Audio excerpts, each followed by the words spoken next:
Hello, it's Guy Costin, and I'm so excited to introduce you to Dakota Live Podcast.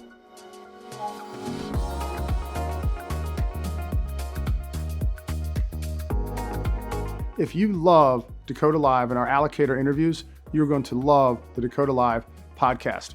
It's hosted by Robert Moyer, one of our investment sales professionals, and the allocator. And just like on Dakota Live, in those interviews, we ask them all the pertinent questions about themselves, their platform, their searches, go really, really deep so you can get a deep understanding of who they are, what they do, and their platform. If you haven't had a chance to get caught up on Dakota Live Podcast, now's your chance to do so. You can do it right now on Dakota Marketplace, Spotify, or iTunes. You're going to love them.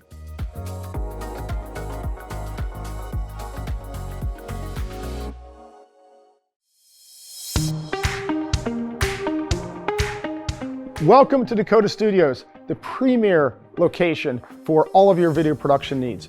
Our studio is located in the heart of Center City, making it easily accessible for companies of all sizes. Our professional production team is dedicated to creating high-quality videos that showcase your products and services in the best possible light. We understand the importance of video in today's digital age and are here to help you take your business to the next level. Whether you need a video for your website, social media, or to showcase at an event, we have the expertise and equipment to bring your vision to life. Don't miss out on the opportunity to showcase your brand and products in a dynamic and engaging way. Contact us today to schedule a tour of our studio and discuss your next project. We can't wait to work with you and help you take your business to the next level.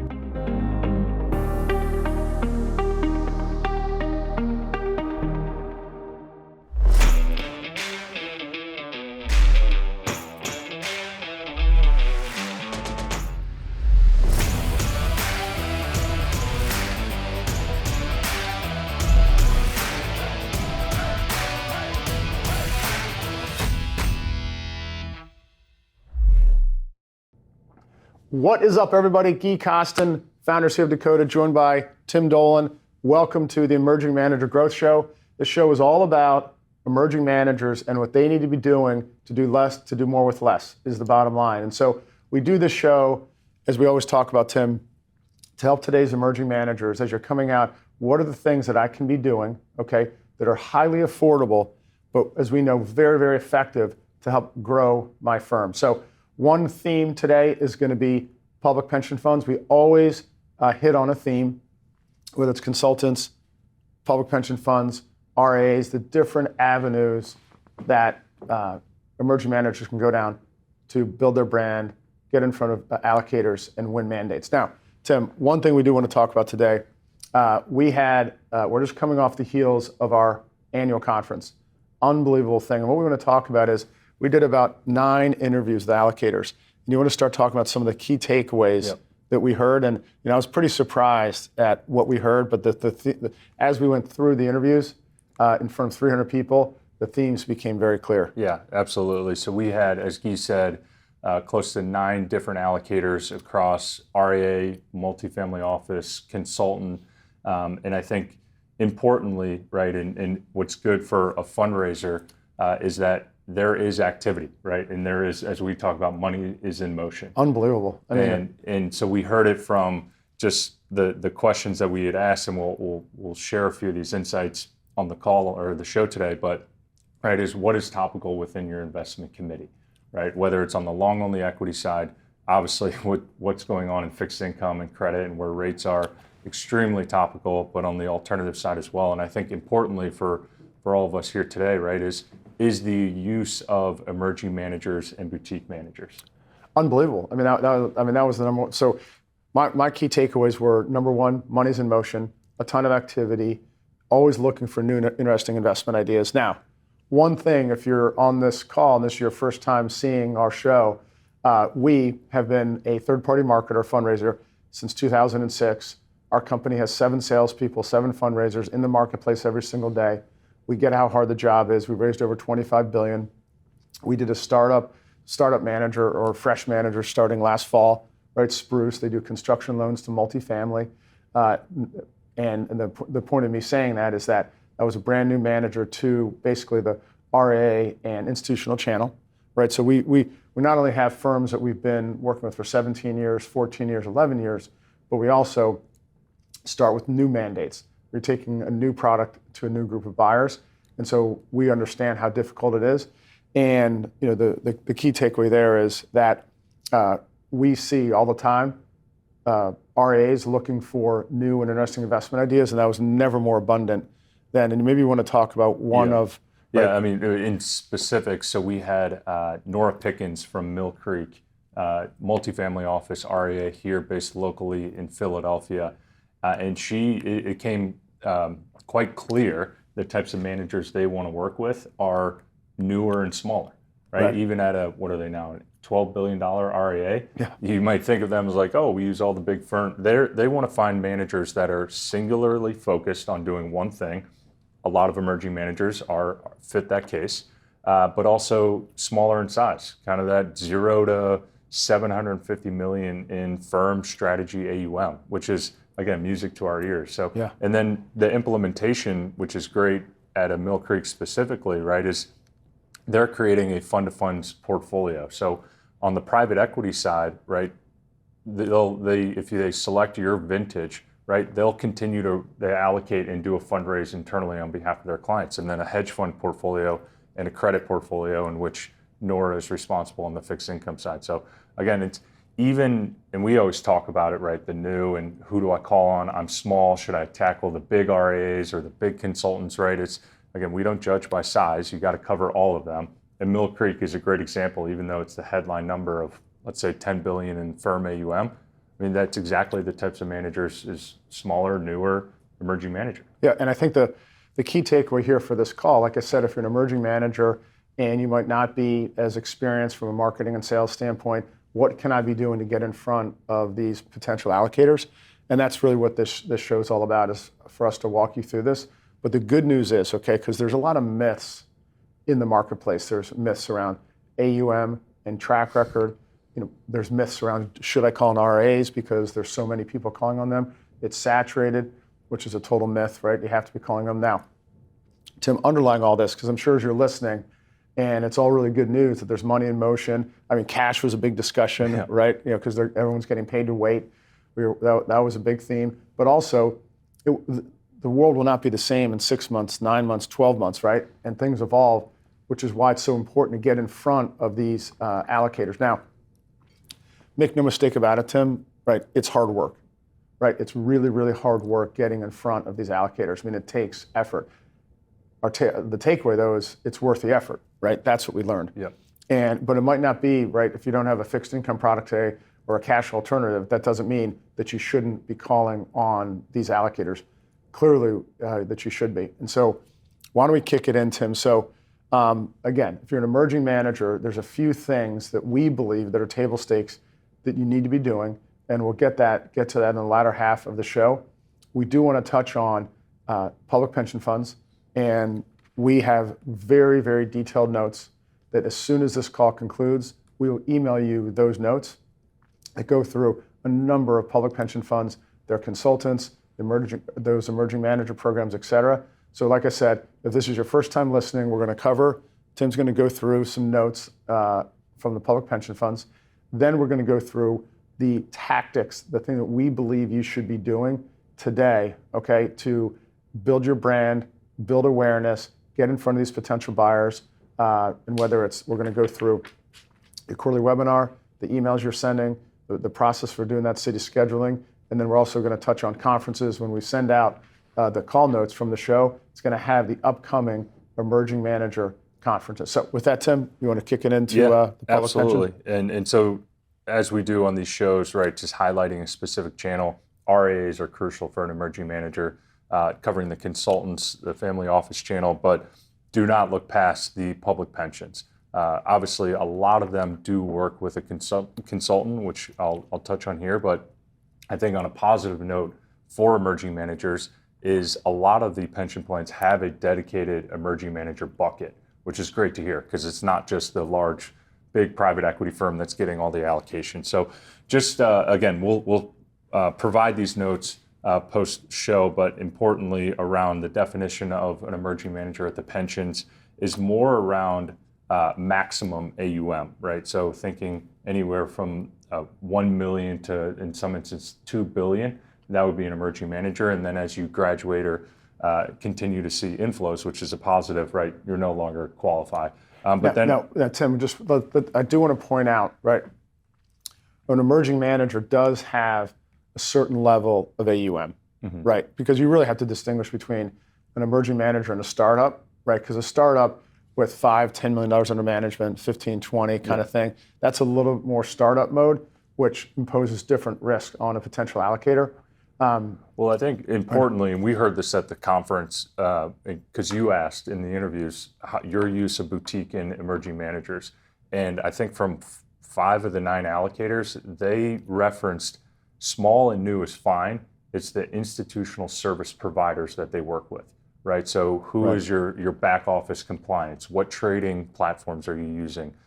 Who's your auditor if you're on the alternative side of things? So even if you are small, right, and even in startup mode, again, the feedback that we heard from the allocators was, that's fine. We're okay with that, but we want to make sure you have those institutional partners and technology providers in place to give them confidence that you're going to be around for the long term. Yeah, and when Nora pointed out, she kind of drew that line between a $100 million and $500 million fund. Yeah. Right, that's what it's going to be. So there is a certain AUM. Yeah. Just we get asked this all the time, especially when an established firm is launching a new product and they want to seed it. They say how much, and I always say the more the better. Right, we've done it with $1 million seeding, but the firm had $2 billion AUM, but they were starting a mutual fund at $1 million. So there's all that kind of nuance, but the bigger the better.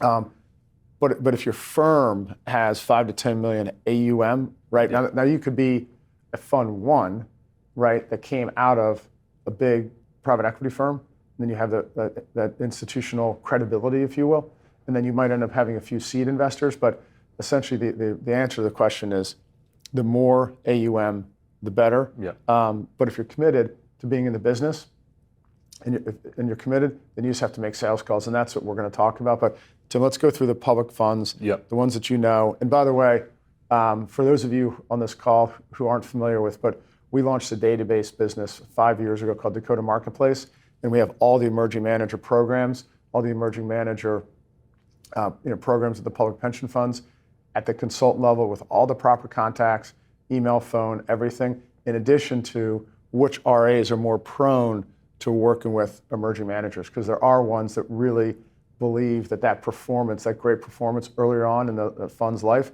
will be there with an emerging manager, and we have that all denoted in the database as well. Absolutely. So just getting back to some of those guidelines, we talked about AUM, but also to Guy's point, the first, second, or third vintage is really the definition around emerging manager. Once you get past kind of fund 4 or 5, you've graduated. But a few examples that look at lower AUM or shorter track record. CalPERS, obviously the big one out in California, Maryland State Retirement, New York State Common. Again, all of this is detailed within Dakota Marketplace, and we'll send these notes. And then Texas Teachers. And then a lot of the questions, and I'm sure you're probably sitting there thinking, well, these pension plans work with consultants. Absolutely. What we find, though, is specific within the pensions emerging manager program, it tends to be a different consultant than their general consultant on the larger platform. So a few of those examples, and I'm just covering specifically for Maryland Terra Emerging Manager Program, they work with addicts, leading edge, exponents, addicts on the fixed income side. On the private side, they work with Hamilton Lane, but they have a general consultant for the larger portfolio and an internal team. So that just gives us confidence, right, that we can work with the teams internally at these pensions, but also that they're working with a dedicated emerging manager consultant. We've had Adam Chopin on the show from Exponents covering their platform in great detail. So, and then the other things I would focus on for emerging managers that kind of fits within that component is ownership structure. Whether you're diversity or minority owned firm, that fits within emerging manager programs. And they do distinguish between majority, minority, right? So it could be, you see firms that don't have to be 51% women-owned, it could be 35%. they have they distinguish those as well, all positive. So it doesn't have to be where if you're woman-owned, it doesn't have to be over 50%. Exactly. So an example of that would be Texas teachers. So they want to see a third of the firm's economics owned by a woman or minority. So it doesn't have to be 50%. Right. And so again, Illinois municipal retirement system, again, diversity, women and minority owned, Texas teachers. And then you've got State University's retirement system of Illinois. They host a diverse manager week every single year. This year was back in August. So again, opportunities not only for the smaller, the newer, but also from a diverse ownership structure as well within the pensions. Right. And just coming back to some comments that we heard from our conference, very active at the investment committee level.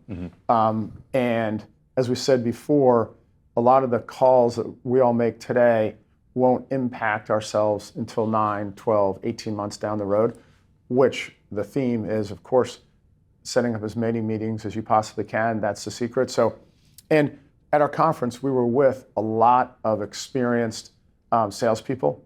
And as we're going to get into some of the tactics that we believe that you should be doing, even some of those more experienced firms don't do it to the level that we were suggesting that we do at Dakota. And it's these tactics, okay, that have worked for us for 17 years, and we do it every single day. They do work. It is hard work, right? It is pedestrian. I'm going to tell you right now, it is pedestrian. But putting these elements in place, if you have a good product, I can't guarantee anything in any way, shape, or form, but I will tell you it's really worked for us, and it's worked across basically every asset class. Yeah. Well, I think you always talk on it, right, as an emerging manager. In most cases, the fundraiser is also doing the DDQs, is also doing client service, doing some back office things, so wearing a lot of hats. And you always touch on doing more with less. Yeah. And one of my favorite things, right, in terms of leveraging our time and being organized around certain channels and who to call on is city scheduling. Right on. Right. And so basically it's taking, if you're covering the RAs and your product fit is a straight shot on goal for the RAs, right? There's 2,600 in Dakota Marketplace. Yeah. That's a lot for one person. But just chunking it into what we call metro areas where it's, hey, I'm going to go to Chicago, right? Look at the list and we'll get on the email, but it's on a day, 9, 11, 1, 3, and 4:30 time slots, and you start reaching out with a very specific call to action, which if you want to touch on the email, but it's the organization around these accounts, which is allows us. Yeah. And what Tim's touching on, right, is from an execution standpoint, it's vital that you commit, okay, to having 5 cities.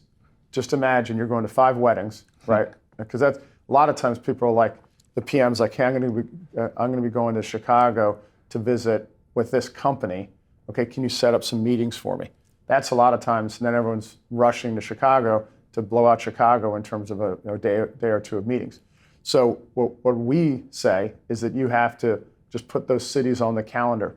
And the discipline that you have to have is you have to pick roughly in the Dakota Marketplace, there's obviously a lot of metro areas. Half the RAs, half basically allocators are in the top 14 metro areas. So if you pick those, and naturally you can imagine it's Boston, New York, Philly, Chicago, LA, San Francisco, those types of cities, right? Those larger metros, and all the details are in Dakota Marketplace because you can clearly see by channel how many are in those areas. And so the discipline has to be, if you're an emerging manager, that you have 5 cities that you're scheduling for at any given time, and that you allocate time every day to sending emails to book meetings. And as Tim said, we just like to put it on the calendar to say, okay, we're going to book a meeting at 9, 11, 1, 3, and 4:30. The reason that's so important and sort of the theory behind it all is that it gives you intent every day, right? It gives you intent because you can't raise money without getting a face-to-face meeting. It just doesn't happen. The only place it might happen is maybe within a wirehouse environment where products are approved and such, but we have never seen it. You can't raise money unless you're getting face-to-face with someone. So the concept of city scheduling just isn't a one-time thing. Yeah. This has to be applied consistently. You have to have 5 cities all the time, sending emails to book face-to-face meetings. Now, let's just talk a little bit about the email, right? Well, just building and kind of wrapping out the city scheduling, because we get asked, it's like, we're small, budgets are tight, I can't go, I can't travel. That's not necessarily the main reason, right? Of course, if you get a full day of meetings, absolutely, in our opinion, go, right? But it's a forcing mechanism to cover these accounts, and perfectly now coming out of COVID, right, is Zoom. Right. You can easily flip these meetings, right, to a Zoom call. It's just forcing the reach out to cover these accounts. So it's not necessarily getting on the plane and going because it's expensive. We understand that, but just now you have 5 calls. Or just go, if you're based in Philly, New York, Boston, I mean, you're a couple-hour drive within any one of these major metros. So if you want to just keep it tight and air travel is expensive and hotels, et cetera, then keep it to cities that are close to you. But for the most part, most investment firms are located in a major metro and other major metros are nearby. Point being is that the reason we're spending so much time on this, even though it sounds obvious, not everybody does it, right? And not everybody does it consistently. If you apply this consistently, and I do understand the pedestrian nature of being a professional meeting setter-upper, and that's what we always talk about is, if you're in investment sales, you're an emerging manager, you have to understand, you have to get in front of people, which means you have to be a professional meeting setter-upper. So let's talk about the email, because we get a lot of feedback around, oh, I'm not getting any meetings, nobody wants my meetings. I said, the reason is because of your email, not because of your strategy. So Tim, let's just talk about subject line just exclusively, okay? Why subject line is so important? Because it needs to trigger a response in the recipient's brain when they're getting 200 emails a day. Yeah, it's as straightforward as meeting request. Yes, date and October time. 31st, right? So it has to say meeting request, and you say to yourself, well, why? Because that's what you're requesting. You're requesting a meeting. And if you get an email that says meeting request, even if it's spam, I still open those things, right? But I open them and I see it's a bunch of junk and I delete. But the bottom line is I'm always interested to see what they want to meet about, right? Because it's, you want to meet with me? Maybe it would be something interesting that I might want to talk about. But if it says something else, and then I'll just ignore it, right? Just because it doesn't trigger an action. Now, think about the sequence of events mentally from the recipient. Meeting request, date and time. Oh, they want to meet with me. Click, okay. Now I'm in the body of the email, okay? Remember, no paragraphs. It's one sentence. Get to the point. What do you want to meet about? Who are you? What do you do? Why should I care? So that 1 to 2 sentences max has to pack the punch to have someone, at least if they say no, you want to make sure they know who you are and what you do. That's the key, right? Mm-hmm. And so you have to spend a lot of time, okay? And you can send us your email. We'll read it. We'll edit it. Please send it. And I do this all the time. And then once you do that, right, and it's very compelling, so now the person like, oh, they want to meet with me, right? They're a concentrated large cap growth manager. They have a 30-plus year track record. The team's been together for 15 years. They have this type of performance, this type of AUM. Okay, so if this is something that I'm interested, at least I know right now who they are and what they do. So get to the point. And then you have to have a clear call to action to close it out. Can you meet October 25th at 1 p.m.? You can't, some people do multiple days and dates and everything. That just makes it more confusing. I believe sometimes that works, and you're kind of just hit 1 or 2, which is fine. I prefer, can you meet on a certain date and time? It's clean. And then attachments. So we always talk about attachments. If you know it's going to get through the spam folder or the filter, absolutely put an attachment. We heard that at the conference. They would prefer an attachment. The only risk you run is it can get caught up in spam. So city scheduling, email. Tim, let's now moving on to the next phase, which is, this is table stakes and you got to do this. It's so effective. It's been so effective for us. The quarterly webinar. Yep. You just want to talk a little bit the thesis behind that? Yeah. So the quarterly webinar is a couple things. One, it provides efficiency of the portfolio manager's time.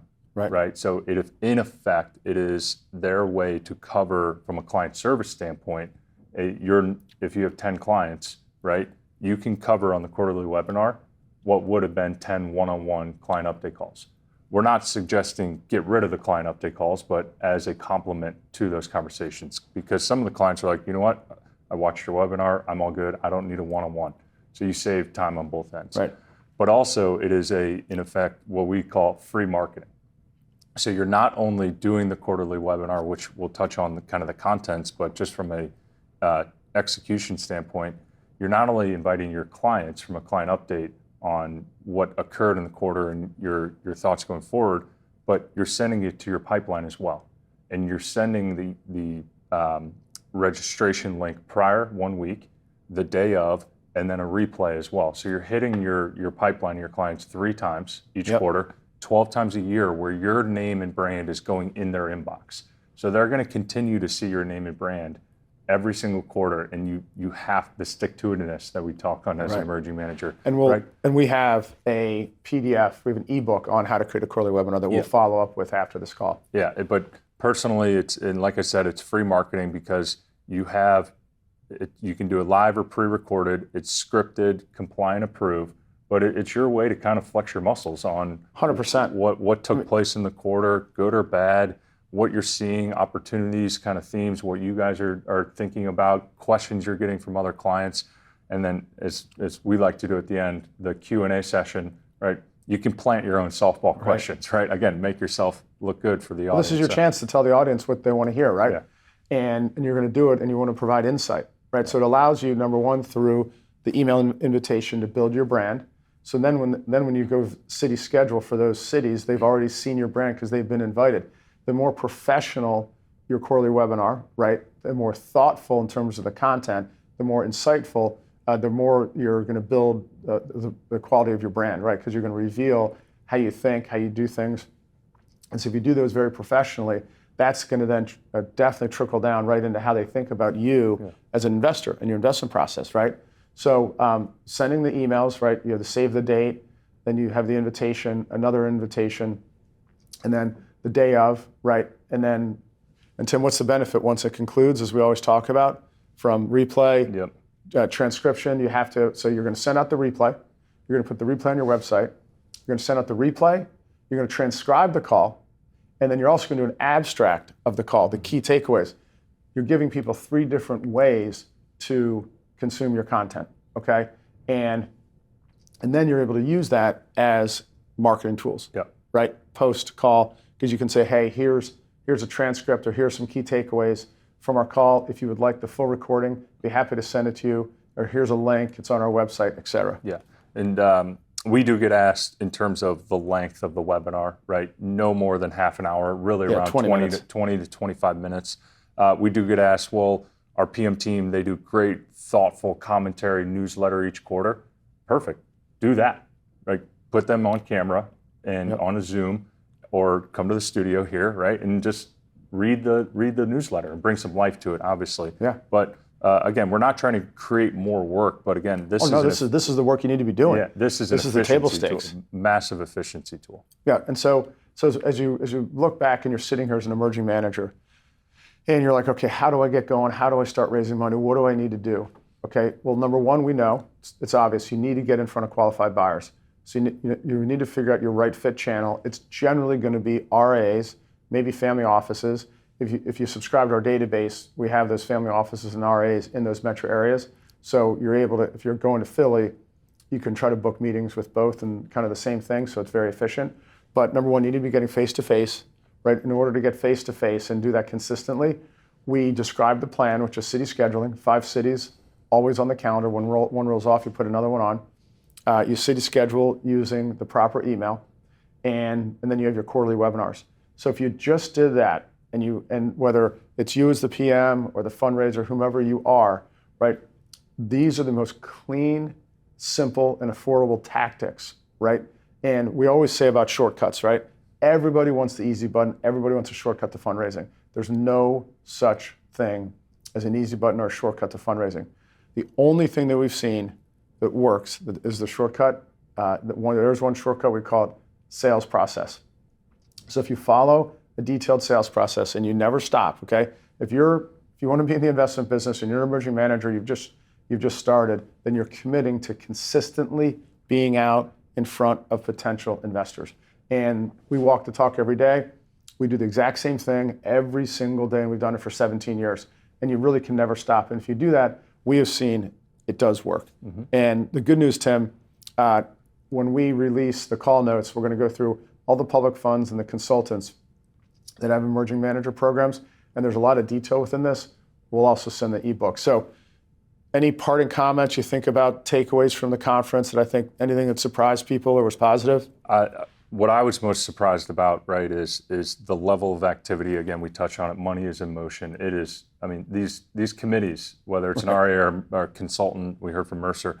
I mean, there's a lot going on, and there's, again, whether it's from a thematic standpoint around AI, rates, right, the recession, if that's going to happen, right? Yeah. They're thinking, and they need to find unique opportunities, and emerging managers have those unique opportunities. And so if this is a little pep talk, right, for you as an emerging manager, and you're out there and you're wondering, is it all worth the effort? And I'm just telling you right now, things are happening, but they're only going to happen if you get your strategy and story in front of them. And we laid out on this show in excruciating detail, and we probably repeated ourselves 10 different ways to get the point across, but it's really important because we know it's emotionally difficult. Okay, we get it, but in order to win, you got to get in front of people, and you can do it on a direct basis, like we said, city scheduling, combined with your marketing, which is going to be your quarterly webinar. So that's really your marketing arm, if you will. The marketing approach and the sales approach is the direct city scheduling and scheduling face-to-face meetings with a clean email. So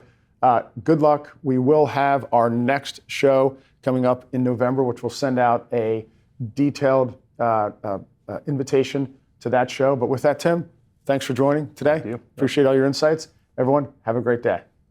Hello, everyone. Just wanted to say thanks for watching. Hope you enjoyed the show. One thing that I think you do know is all of this information that we covered exists in Dakota Marketplace, our institutional investor database. Even this show that we just cut will end up in Dakota Marketplace so you can view it. And if you're not a member, we would love to show you the platform. Just simply go to our website and get a free trial of Dakota Marketplace.